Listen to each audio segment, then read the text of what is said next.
Terrific. Thank you so much for joining me today. My pleasure. So we are here today to talk about your software-defined moment.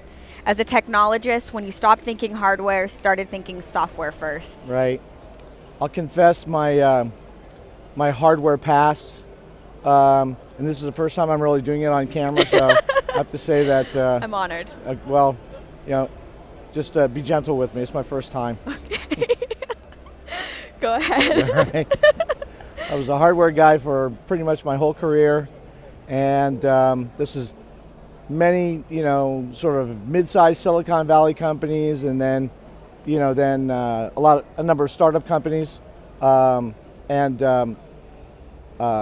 all different kinds of hardware, from displays to systems products to intelligent displays to appliances. One of my companies was one of the first companies building virtual appliances, but they were a hardware-based virtual appliance. So, and then and I thought that the whole world was really about hardware. And these software sales guys, they always look so carefree and light on their feet, and we were grinding, right? We were grinding on hardware, but it was good for a long time, and then I went to work for a company that was in the supercomputing space, and this was back in the mid-2000s, and all of a sudden, the stuff that was underneath the application was secondary to what was on top, and the job that was getting done that was on top. And so this company actually was called Topspin and got bought by Cisco in the mid-2000s. But one of our partners in this time frame was VMware. And VMware was very young at the time. I remember going to customers and partners, going to, for example, going to see IBM or going to see large customers, big banks, or even industrial companies that were doing scientific computing, right?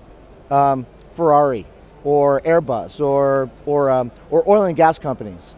And they just cared about the results of basically their simulation, their experiment. So the application was much more important than my gear that was underneath. But my gear had to run really, really fast and do the stuff it was supposed to do, or the software wouldn't work. So, but it became pretty evident to me at that point that I had been wrong all along. That it wasn't the hardware underneath, no matter how fast it was or how fast the network was or whatever. That stuff was just that was something that was leading to a result. The result was the software working better, faster, more accurately for the customer. And so, I looked back on my hardware past at that point in time, and I gave it a deep think, and I thought, okay. And then my real software-defined moment coming out of that was when we got bought by Cisco. They dismantled our business unit in a space of about 5 months, and they basically just took all the software people and they put them on building a new fabric manager for what became UCS. And that all tied in with the virtualization stuff that we'd been doing with VMware. Again, a very young VMware at the time, but we had customers telling us, your data center virtualization is really cool. You need to get in with the server virtualization guys over at VMware. So we formed that partnership, and then all that lasted when we went into Cisco. And so that was sort of my first awakening. Sure. My first software awakening, right? So as you're out there meeting with customers, have you witnessed little mini aha moments with customers, or any that stand out to you? Only if I told them a bad joke. But I had some aha moments. Yeah, and not from their bad jokes. And one of my aha moments was one of my later companies I went to work at a startup company that was building a small scale-out storage product, right? And scale-out storage, there's lots of them. There's lots of them still here at this show. And then some of them have gotten big, right? But basically scale-out storage, designed for small to medium-sized customers, and usually using off-the-shelf hardware, and then the software does the storage virtualization. And these guys, they wanted to get into a new type of business. And because I'd been in the appliance business before and I'd been in hardware before, they said, we want to build an appliance that does hyperconvergence. And I said, hyperconvergence, what's that? That's not real, is it? And they said, no, really, it's real. It's real. And we want you to launch it. And so I went to work for this company. The company was not in the VMware space. It was actually in the, really more in, not in enterprise at all. It was really more SMB and mid-market.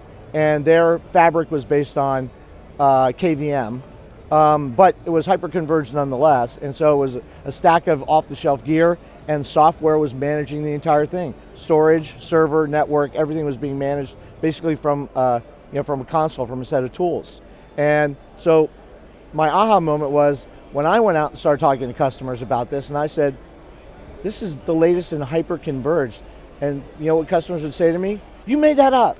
That's a made up word. And I would say, no, really it's not. Gartner made it up, or Forrester made it up, or somebody else made it up, but it wasn't us. But it's a real thing, and here's what it is, right?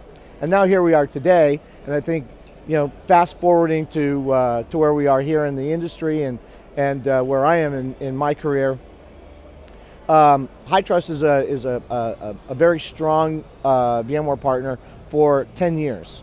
And we've been building products that essentially help customers move along their path from bare metal data center, which seems old, but I actually ran into a customer just a few weeks ago, a stock exchange of a very large country that was still running bare metal. Wow. Wow, I was right. In fact, I said that in a meeting. I said, wow. I'm sure they didn't like that. They were Japanese, so I don't think they knew why I said wow. Oh. Anyway, now I've told you what country it is. Anyway. We can cut it out. So, no, you don't have to. They told us it was bare metal. But, so that's very unusual though, right? Because we've been, in a lot of my companies, I've been in the Java space, and we were fully virtualized in that environment. And, our company is a cybersecurity company. What we've done, what our mission is really to help customers move along their journey to cloud. And, nobody jumps from bare metal to cloud. You have to go through a set of stages.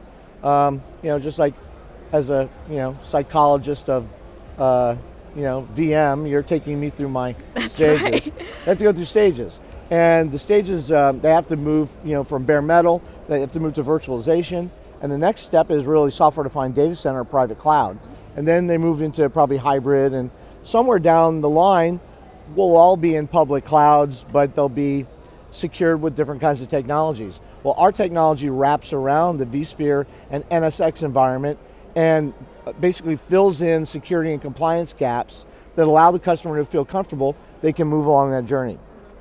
And so that's what we do, and that's how we work with VMware. So everything's sort of come back full circle, and all those people back in the 2000s that were saying you need to connect with this little young company VMware. Well, now we're at VMworld, and it's the big show. Indeed. And we're an important part of the ecosystem, and have been for a while. I'm happy for the partnership too. So what kind of advice would you give to someone just starting out on that virtualization journey? Is there anything? A company? Yeah. I would say that they need to understand what their fundamental problems are. Mm-hmm. So, is their fundamental problem that they need more agility, or they need something high availability, or is it cost? Do they want something in the something that's a consumption cost model, something like that, right? So those are good reasons to move towards a software-defined environment, a software-defined future. If you have one of those, then you might move a little slower. If you have all of them and you have a mandate, you need to move quickly, right? And so my advice is you need to make sure that you need to make sure that you understand what gaps you're going to open up as you move in that direction. Because the more agile, the more available, the more a consumption cost model you have, which are all the things that virtualization brings and software-defined data center brings, the more those things are there, the more you're going to open up areas where security that might have focused on the network won't be enough. Where you have to think about security of the virtual infrastructure, security of the workloads, and now more importantly than anything, and here we are in Europe, the land of GDPR, security of the data inside the workload. So those are the things that I would say companies need to sort out. What's most important to them, and in what time frames are those things important? Because, when it comes right down to it, cybersecurity really only has 3 areas. It's got network security, endpoint, and cloud. And we all are in the cloud part of it. So how quickly can customers get there depends on how fast their mandate is to really move to a software-defined future. So that would be my advice, is to make sure you're sorted out on the things that are most important to you. Patrick, thank you so much for your advice, for your tech confession. This has been great. Thank you so much for inviting me, allowing me to get my therapy today. You're very welcome. Okay. When you are ready to make your confession, join us at techconfessionstheshow.com.